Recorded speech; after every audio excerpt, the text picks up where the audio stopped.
Do you guys want some information about best ball? Let's go over some running backs that you should be targeting in your drafts. Let's get it.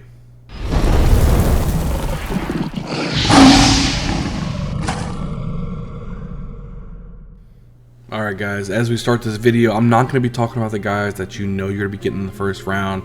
You know, your Christian McCaffreys and your Jonathan Taylors, and I'm not going over all that. It's common sense. Draft the guys when it's yours. That's good. I'm going over some guys that you can get anywhere between the early to mid-late rounds, and I'll probably go over a couple guys that you can get towards the end of your drafts if you guys want to stay tuned for that. But the first guy we're going to go over today is somebody that is pretty much forgotten about, and that's Ezekiel Elliott. Ezekiel Elliott was somebody that used to be the bona fide top 2 players that you took off the board. There was no question to ask. In the last couple of years, he's kind of been falling off a little bit, and I don't think it's more of his fault. I think it's more of the running back behind him and Tony Pollard. Tony Pollard is a really good running back that backs up Ezekiel Elliott, and there's sometimes he takes entire series away from Elliott.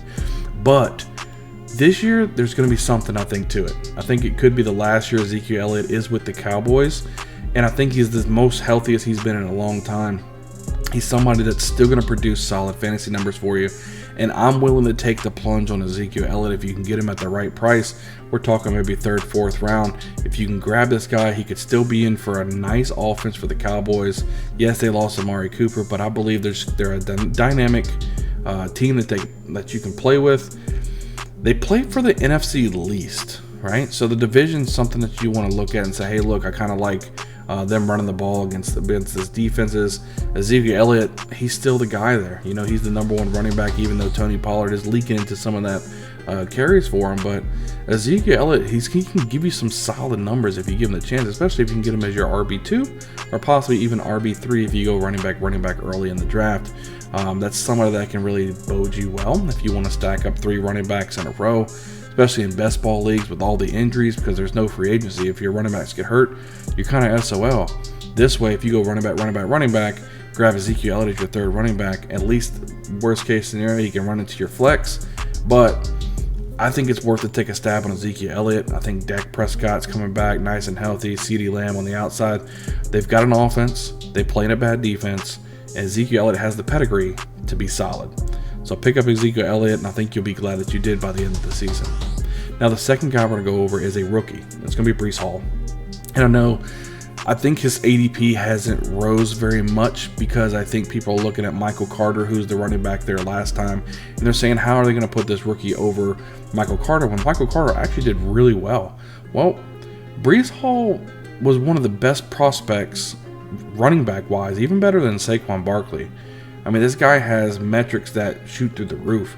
They're going to give him the ball early, and they're going to give it to him often. I think Michael Carter will be the change of pace back, but Breece Hall is going to be the focal point. They've got a nice young nucleus over there in New York. I think it's going to be something to look at. Breece Hall is somebody you can probably get even in the 4th round, possibly even 5th round. It's just somebody you need to look at. He's somebody that can really solidly produce for you.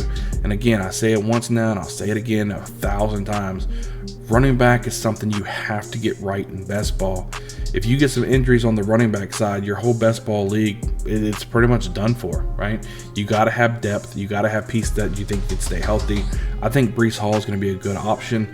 I think they're going to run the ball, and Breece Hall is going to be the main benefactor of that. So the next guy we're going to go over is another guy who used to be really highly talented up there with Ezekiel Elliott, and that's going to be Saquon Barkley, right? So Saquon Barkley is somebody who is on a contract year. He's got to produce.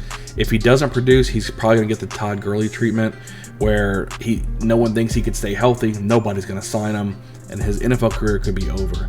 I think you putting all that together, Saquon Barkley is going to be more motivated than anybody to run hard, run over people, and to show people why he was so highly touted coming out of the draft. People were freaking out over Saquon Barkley. I mean, his quads are the size of my monitors over here.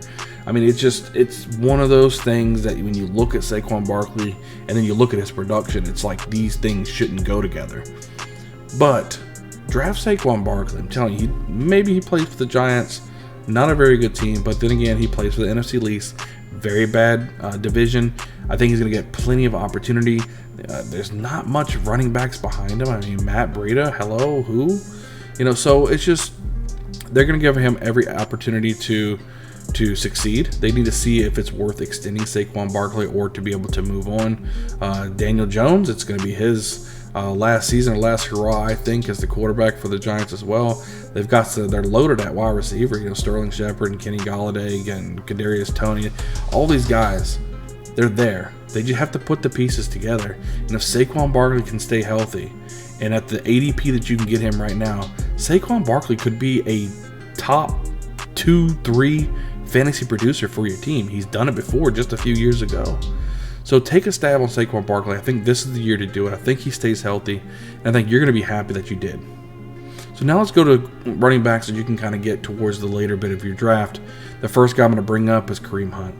Now, I know Kareem Hunt, he's the second running back, and he plays behind Nick Chubb, but he plays at a very high level, right? There's a lot of times you look at the Browns, and they give Nick Chubb a series, then they give Kareem Hunt a series. They give Nick Chubb a series, and they give Kareem Hunt a series. And in the fourth quarter, they let Kareem Hunt run the ball. In the fourth quarter, Nick Chubb doesn't see the ball a lot. So when they get down, which if they don't have Deshaun Watson this year and Patrick Mahomes gave him the big middle finger, they're probably going to be down quite a bit. Kareem Hunt is their passing down running back. Kareem Hunt's going to get a lot of workload. He's a guy that's better for PPR for you, good for best ball.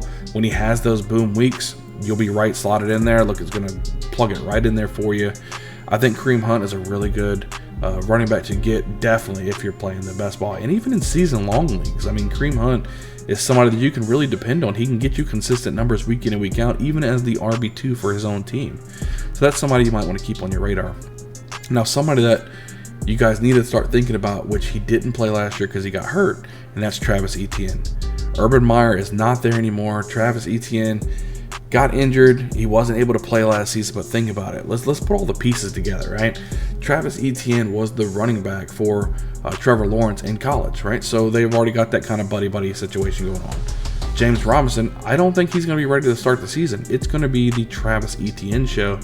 He's a very good wide receiver. They were even talking about putting him in the slot, which I don't think he was very happy about, but he's a very, very good pass catcher. I think Travis Etienne could be a huge breakout this season, and with as late as you can get this guy, I mean, I've seen him going in 10th, 11th round. You know, when you're talking about double-digit rounds for a Travis Etienne, who could probably be a top 10 running back in PPR and best ball, that's a steal. That's an absolute steal. I would say jump on this guy. Don't let him go past like round 7 or 8. Get him on your roster. If you can get him as your RB4, RB5, that's solid. He'll probably end up starting each week for you. So even though the Jaguars may not be very good, it doesn't really matter. Wins and losses for the NFL teams mean nothing for best ball or fantasy football in general. You just need them to produce those points. The Jaguars are going to be down quite a bit. I don't know. I'm just making a little guess there. But Travis Etienne's going to be catching a lot of balls. He's going to be catching them out of the backfield. He's going to be catching screen passes. There's going to be not a lot of linebackers that can keep up with him. He's very speedy with those great hands. I mean, it's just, I think it's I don't know. It's too good to be true. That's kind of where I'm headed. That draft Travis Etienne. You won't be disappointed. I promise you. Last but not least, somebody who produced phenomenally last year, and that's Cordarrelle Patterson. Now, I don't know if he's going to be considered a running back. I know the Falcons talked about putting him over to being a primary wide receiver now, but according to NFL.com and I think ESPN.com, he's still a running back. So I'm putting him in my running back rankings right now, but this guy was a jack of all trades. I know they did draft Tyler Algier. He could be the running back as well this season. But Cordarrelle Patterson, even if they do put him out there in the wide receiver role, he's going to have some rushing abilities. He'll probably have some passing abilities. He's a jack of all trades. He does everything, and that's definitely somebody that's a prime player and a prime target for your best ball leagues. Cordarrelle Patterson can end up getting you 85 yards receiving with 45 yards rushing and a passing touchdown, and I would actually believe you if you said that. It's what he does. You know, he does a little bit of everything. So draft Cordarrelle Patterson. I think you won't be disappointed in that as well, even though I believe the Atlanta Falcons are just dog poop. I mean, there's no other way to put them. They're not good. Okay. As always, I appreciate you watching the video. If you aren't subscribed yet, hit that subscribe button.